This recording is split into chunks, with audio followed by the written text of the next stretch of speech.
चला तर आपण आज उपासाची भाकर आणि ठेचा करूयात.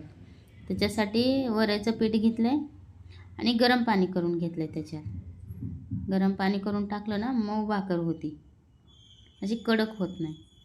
त्याच्यासाठी गरम पाणी करूनच घ्यायचं त्याला.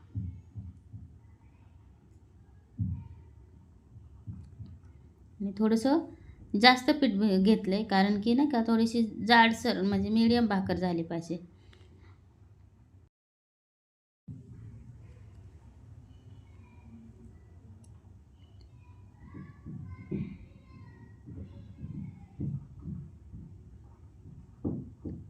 पातळ भाकर केली ना कडक होती.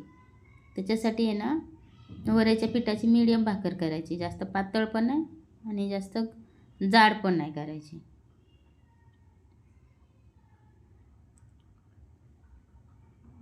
पाणी लावून घेऊयात आता आपण त्याला.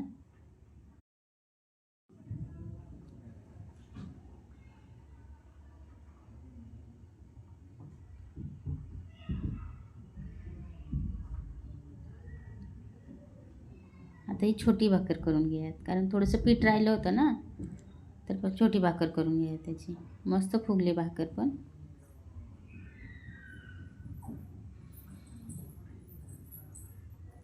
आता याला ठेचा करून घ्या. त्याच्यासाठी मिरची भाजायला टाकली.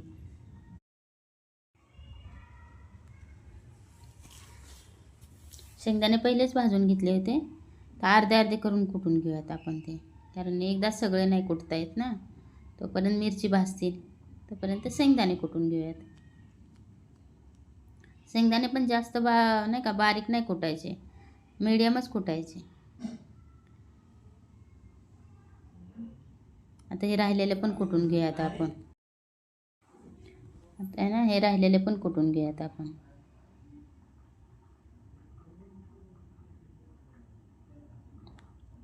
त्यांना तेल टाकून घेऊयात त्याच्यात मिरचीत.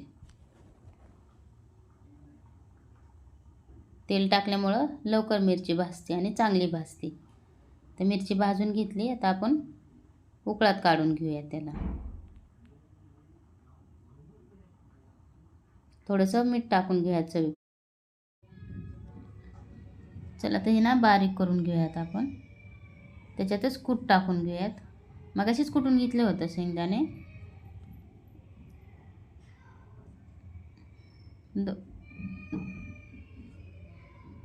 दोन्हीचा एक जीव करून घेऊयात आता.